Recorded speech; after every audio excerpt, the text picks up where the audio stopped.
내년 2월 1일부터 자궁, 난소 등 여성 생식기 초음파 검사의 건강보험 적용 범위가 전면 확대됩니다. 이 같은 내용을 담은 건강보험 보장성 강화 대책 후속 조치의 주요 내용과 기대 효과를 서울 스튜디오 연결해 이야기 나눠봅니다. 영민주 앵커 나와주시죠. 네, 서울 나와 있습니다. 스튜디오에서 관련 내용 알아보도록 하겠습니다. 이주열 남서울대학교 보건행정학과 교수님 나와 계십니다. 어서 오세요. 예, 반갑습니다.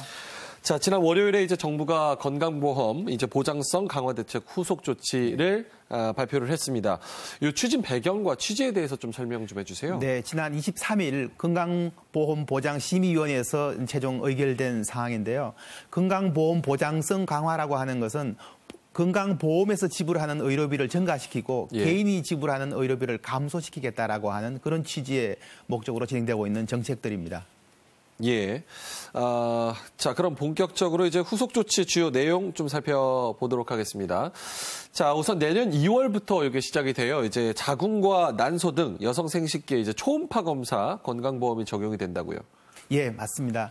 일반적으로 여성들이 건강 관리에서 가장 많이 이제 활용하고 있는 게 초음파 검사라고 할 수가 있습니다. 여성 생식기와 관련된 부분인데요. 그래서 특히 자궁 건종이라든지 난소 낭은종 등 자궁암과 관련된 질환들에 대한 검진을 할 때 꼭 필요한 부분들인데요. 그동안 이런 것들이 건강보험이 적용되지 않아서 자기 부담으로 치료했던 부분들이 있습니다. 그래서 이 부분을 감소시키기 위해서 이번에 건강보험에 적용하는 겁니다. 예, 이전에는 이제 전체 진료의 90% 넘게가 비급여였다고요? 맞습니다. 예. 그랬던 것을 이제 보험을 적용하게 되면은 자가 부담 비율이 한 2분의 1 수준, 50% 정도 경감되는 거로 나오고 있습니다. 예, 비급여 규모가 약 3천억 원이 넘었는데 이 부분도 이제 다 급여로 보험이 맞습니다. 적용된다는 거.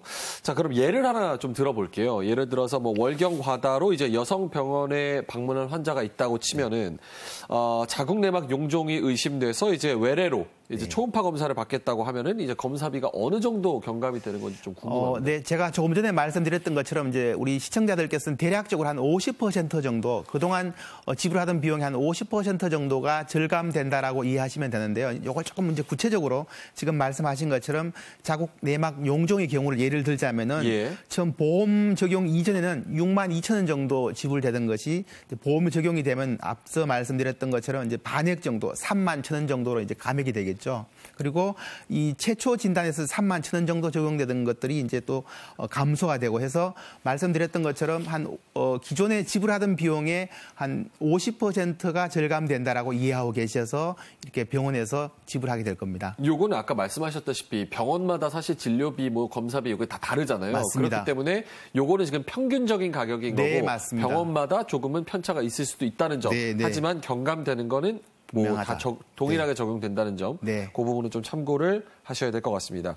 이외에 만약에 뭐 중증 이상의 소견이 있다, 이래서 이제 정밀 초음파를 해야 된다는 경우, 그리고 경과 관찰이 필요한 경우, 이 부분에도 이제 경감 혜택이 좀 있을까요? 네, 맞습니다. 결론적으로 말씀드리면 보험 적용이 됩니다. 그런데 하나 또 분명히 아셔야 될 것은 모든 이 검사, 정밀 초음파 검사가 다 건강보험이 적용되는 것은 아니고요. 몇 가지 요건들이 있습니다. 그 요건들을 우리 좀 분명히 아셔야 되는데요. 그 첫 번째가 질환이 있거나 그다음에 질환 의심 증상이 있거나 이런 경우에 의사가 의학적으로 검사가 필요하다라고 판단된 경우에 한해서 보험이 적용된다라고 하는 겁니다. 그냥 내가 자가로 의심스러워서 한번 하고 싶다라고 해서 다 건강보험이 적용되는 것은 아니라는 겁니다. 그래서 이 점도 분명히 아셔야 될 겁니다. 그 부분 조금만 자세하게 설명해 주실까요? 앞서 말씀드렸던 것처럼 건강보험 적용을 확대할 경우에 장점도 있고 단점도 있는데요.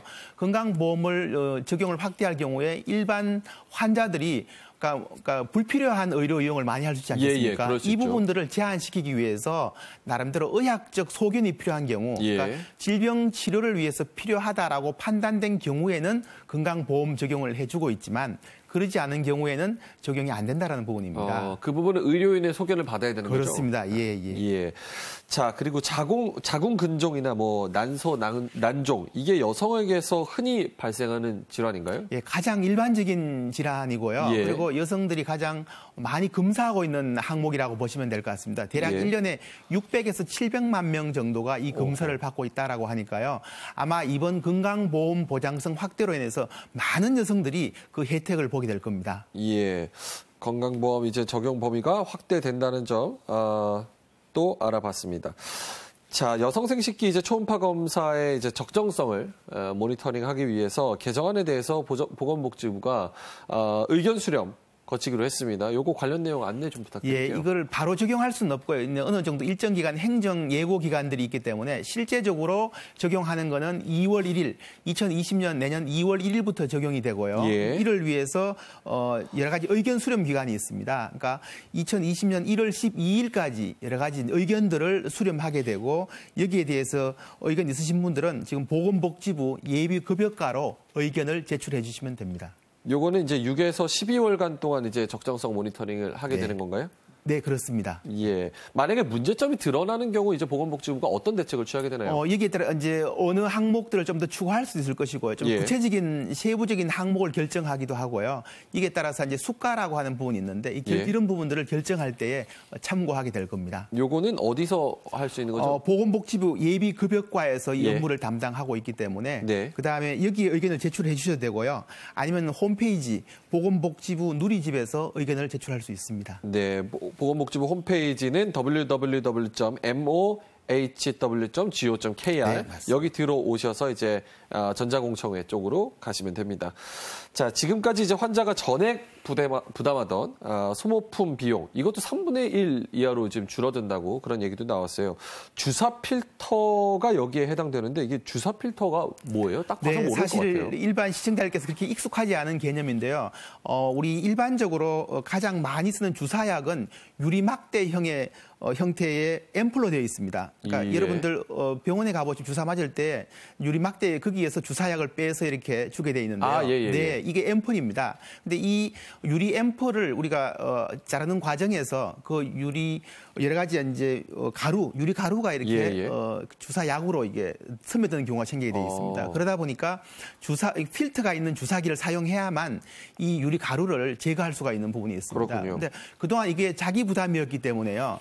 일반 병원에서 이 필터 주사기를 사용하는 것이 굉장히 제한적이었습니다. 그래서 이번에 이제 이거를 건강보험을 적용하게 되는 부분들입니다. 그러면 구체적으로 가격을 좀 말씀해 주시면 좋을 것 같아요. 비용을. 아마 이게 각 그 의원급이나 병원급에 따라서 주사 필터 가격이 좀 차이가 있긴 합니다. 그런데 통상적으로 우리가 소모 비용이 한 3분의 1 정도가 이제 절약된다라고 보시면 될 것 같습니다. 인라인 필터 같은 경우는 평균 한 6,100원 정도 하던 게 앞으로 이게 보험 적용이 되면은 환자 부담하는 2,200원 정도로 줄어들게 되고요. 그러니까 여러 주사 필터들이 기본적으로 그 비용의 3분의 1 정도 비용으로 이제 환자들이 혜택을 보는 겁니다. 예. 그러면 만약 예를 들어볼게요. 환자가 뭐 입원을 하면 주사를 맞을 경우가 굉장히 많을 거 아닙니까? 맞습니다. 그럼 만약에 10일 입원했다고 예상을 하면은 요게 가격이 어떻게 되는지 좀. 지금 말씀드렸던 것처럼 이제 사용하는 액수에 따라 그리고 사용하는 필터의 종류에 따라 조금 차이가 있긴 합니다만 그동안 지불하셨던 비용의 3분의 1 정도만 내면 된다라고 생각하시면 됩니다. 10일 입원한 경우 뭐 필터를 8개, 주사기 필터를 이제 20개 사용한다고 했을 때 기존의 원래는 가격이 4만 원에서 26만 원 정도로 나오는데 이게 보험이 적용이 되니까 27,000원으로 줄어들 수가 있네요. 맞습니다. 3분의 1 정도로 비용이 크게 줄어들 수 있다는 점 좀 참고를 해보셔야겠습니다. 자, 췌장과 피부암 치료.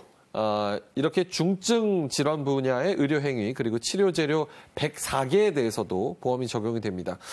관련 내용 좀 짚어주시고 기대 효과 어떻게 보나요? 네, 이 부분은 사실은 굉장히 큰 이제 접근이라고 볼 수가 있고요. 정부 차원에서는 이제 굉장히 큰 획기적인 정책으로 진행되고 있는 부분인데 크게 이제 세 가지로 나누어서 말씀을 드릴 수 있겠습니다. 말초 신경 진단에 쓰이는 항MAG 항체와 췌장 기능 평가에 쓰이는 엘라스타제 검사, 피부암 치료에 쓰이는 피부 국소 광역동 치료 등 이런 부분들에 대해서 기본적으로 지금 건강보험에 적용되는 부분이 굉장히 광범위하게 늘어나게 되어 있고요. 그 비용 부담도 굉장히 줄어들게 되어 있습니다. 적게는 5분의 1, 크게는 20분의 1 수준으로 이 비용 절감을 이루게 되겠습니다. 뭐 췌장 기능을 평가하는 이 엘라스타제 요거는 평균 10만 원에서 지금 13,000원으로 거의 10%가량으로 줄어들고 또 그리고 항MAG 항체, 뭐 피부 국소 광역동 치료 이것도 광역동 치료 이거는 뭔가요? 17만 원에서 이제 4천 원으로 떨어져요? 네, 맞습니다. 앞서 말씀드렸던 건 20분의 1 수준으로 굉장히 특히 이건 피부암 치료와 관련된 부분이에요. 피부암 치료와 관련돼서 20분의 1 수준으로 떨어진다는 부분도 말씀을 드렸습니다. 자, 지금까지는 비급여 항목이었는데 이게 왜 급여화가 필요한 건지 그 부분도 좀 설명을 해주시고요. 그리고 이번 보험을 적용을 통해서 어떤 효과를 우리가 좀 기대할 수 있을지 좀 설명해 주시죠. 비급여 항목이라고 하는 거는 이제 앞서 처음에 말씀을 잠깐 드렸었는데요. 결국 치료를 받은 이후에 건강보험에 적용을 받지 못하고 본인이 모든 의료비를 이제 지불하는 이제 그런 항목들을 우리가 비급여 항목이라고 해왔습니다. 그러니까 이번 문재인 정부에서는 이 건강보험 보장률을 70%까지 향상시키겠다라는 목표를 가지고 있습니다. 지난해 기준으로 63.8%의 건강보장성 보장률이었는데 이걸 확대한다는 거죠. 그 이야기는 그만큼 비급여 항목을 줄여나가겠다라는 정책입니다. 그런 정책 선상에서 이번에 여러 가지 항목들을 발표한 내용들이 되겠고요. 그러니까 앞으로도 이거는 지속적으로 아마 확대해 나갈 것이라고 예상하고 있습니다. 다만 여기에 이제 하나 문제점은 결국은 비급여를 줄여야 된다는 이야기는 보험료를 많이 지불해야 된다는 문제가 나오겠죠. 건강보험료 인상과 또 맞물려 있는 부분들이 있습니다. 조금 전 뉴스에서도 올해 내년 보험료 인상률이 3.2%로 지금 예측을 하는 게 나왔었는데요. 그래서 이 보험료 인상률 부분은 또 일반 국민들은 또 이렇게 반대하는 입장이 강하시기 때문에 참 이게 굉장히 중도적인 입장에서 새로운 정책들이 많이 모색되고 있는 겁니다. 보험료도 더 많이 내고 또 커버되는 부분도 많고 이렇게 그렇습니다. 알면 될 것 같습니다. 건강보험을 이게 너무 확대하는 거 아니냐 이런 얘기도 있는데 사실은 줄어드는 부분도 있어요, 혜택이. 이게 대표적으로 뇌혈관 MRI 부분인데 내년 3월부터는 이제 만약에 뭐 단순한 두통이나 단순한 뭐 어지럼증을 이유로 MRI를 받을 경우 요게 이제 환자 비용 부담이 이제 대폭 늘어날 수 있다. 이렇게 조정된 이유는 뭔가요? 네, 건강보험 보장성을 확대하면서 가장 획기적으로 진행했던 내용 중에 하나가 이거 MRI에 대한 부분이었습니다. 그래서 그 당시에도 사실 논란의 여지가 있었습니다. 그랬었죠. 이 건강보장성을 MRI를 포함시켰을 경우에 불필요한 MRI 촬영이 늘어날 것이다라고 이제 했던 부분들이 있는데 이런 부분을 정책 당국에서 모니터링한 결과 실제적으로 불필요한 부분이 좀 있었던 것 같습니다. 그래서 오히려 불필요한 부분들 앞서 잠깐 설명을 드렸는데요. 의학적 소견, 필요하지 않은 경우에도 과다 촬영하는 경우가 발생을 했던 부분들이 있습니다. 그래서 이런 불필요한 의료 이용 증가를 좀 억제해서 재정 지출을 감소시켜보자라고 하는 측면에서 진행되고 있는 상황입니다. 뭐 대상 조정이나 수가 조정 요거는 현행에서 어떻게 바뀌는지 조금 자세하게 설명해 주실까요? 이 부분은 이제 조금 더 이제 디테일하게 아마 세부적인 정책들이 곧 발표가 될 텐데요. 지금 어쨌든 여러 가지 정책 당국에서 모니터링한 결과 불필요한 검사들이 있다라고 봤던 부분들이 되겠습니다. 그래서 이 대상 조정에 있어서도 대략적으로 남용되지 않도록 하기 위해서 최대 300%에서 200%까지 낮추는 적용 방안들이 나오고 있습니다. 그래서 이 항목들 세부적인 거는 앞으로 좀 더 정책 당국에서 구체화시킬 것이고요. 어쨌든 불필요한 의학적 진단, 의학적 소견이 없는 상태에서 MRI 촬영 부분에 대해서는 보험 적용을 낮춘다라고 보시면 될 것 같습니다. 만약에 의사의 소견이 있으면 어떻게 되나요? 그런 경우 현행 유지를 하게 되어 있습니다. 현행 유지 그대로 유지가 되는군요. 자, 이번 조정 이제 정부가 그동안 보장성 강화에 따른 이제 현장 모니터링을 성실히 수행을 하고 또 무차별적인 뭐 확대가 아니다. 이거를 또 그냥 증명하는 건데 건보 정책에 이제 불필요한 지출을 줄이자 그리고 내실을 다져서 국민에게 꼭 필요한 효율적인 행정을 펼치자 이런 보건복지부의 의지가 그대로 반영됐다고 보면 되는 거죠. 네, 맞습니다. 정부가 정책을 제시한 이후에 추진하면서 모니터링을 통해서 부족한 부분을 다시 보완해 나가는 그런 과정이라고 보시면 될 것 같습니다. 효율성 행정이 가장 중요하게 또 생각하는 부분이기도 맞습니다. 하잖아요. 맞습니다. 자, 또 하나 이제 중증 아토피 피부염. 사실 아토피 가진 분들 굉장히 많거든요. 맞습니다. 이 피부염으로 고통받고 있는 분들한테는 좀 좋은 소식인 것 같아요. 앞으로 뉴피젠트 이 치료제에 건강보험이 적용이 돼서 환자들의 부담이 크게 줄어든다고요? 네, 뉴피젠트라는 약품에 대해서는 또 익숙하지 않은 제품이실 텐데요. 이 뉴피젠트는 사실은 중증 아토피 피부염을 앓고 있는 분들에게 굉장히 중요한 신약입니다. 주사제이고요. 근데 이게 신약이고 주사제는 굉장히 고가이고요. 그러다 보니 또 여러 번 맞아야 되고 예. 그동안 중증 아토피 질환을 앓으신 분들은 굉장히 이거에 대한 비용 부담이 컸습니다. 1년 투약 비용이 2,600만 원이에요? 네, 맞습니다. 심지어 이걸 그대로 적용할 경우는 굉장히 이제 엄청난 부담이죠. 예, 이제 그래서 이제 이거를 이번에 건강보험 적용시킴으로써 예. 굉장히 중증 아토피 질환을 앓으신 환자들에게는 큰 희소식입니다. 얼마나 감경이 되는 거예요? 이제 이 내용에 따라 조금 차이가 있긴 한데요. 예. 대략 이제 30%에서 60% 경감된다라고 60%. 보시면 되겠습니다.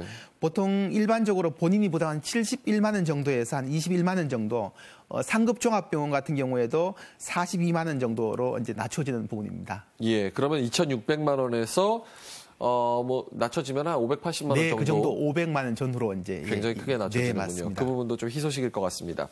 자, 2016년부터 실시된 게 이제 가정형 호스피스 시범 사업이었습니다. 이번에 본 사업으로 이게 전환이 됐어요. 네. 그러면서 가정형 호스피스 수가가 이제 신설이 되는데 고령화 이제 저출산 사회에서 꼭 필요한 부분이라고 보여지기도 합니다. 이번에 수가가 신설되면 어떻게 뭐가 달라지는 건가요? 예, 이 가정형 호스피스에 대해서는 그동안 필요성이 굉장히 강조되었었고 예. 특히 이제 지역 사회에서 돌봄이 이루어지도록 하는 부분에 대해서는 굉장히 중요한 부분입니다. 그래서 이번에 이제 이 방문료라든지 통합 환자 관리로 이제 이런 여러 가지를 보험 수가를 적용하기로 했습니다. 예. 다시 말씀드려서 시범 사업에서 본 사업으로 넘어가면서 보험 적용을 하기 때문에 앞으로 이제 이 의료진과 상시적인 상담 체계를 구축할 수가 있고요. 내년 3월부터 이제 본격적으로 시행할 예정입니다. 서비스는 달라지는 게 혹시 뭐가 있나요?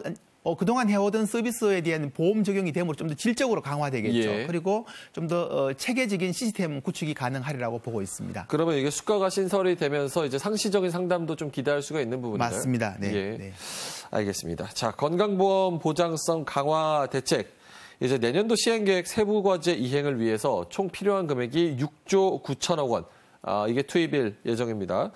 내년 1월부터 이제 월 평균 건강보험료가 오르게 되는데 이거 오르는 부분에서도 충분하게 설명을 또 해주신 것 같아요. 하지만 남은 과제 남아 있습니다. 남은 과제 그리고 당부 말씀, 마무리 말씀으로 좀 부탁드릴게요. 우리나라가 선진 국가라고 하기 위해서는 특히 선진 복지국가라고 하기 위해서는 건강 보장성은 확대되어야 됩니다. 예. OECD 선진국의 경우는 대략 한 80% 정도 건강보험 보장성을 가지고 있는데요.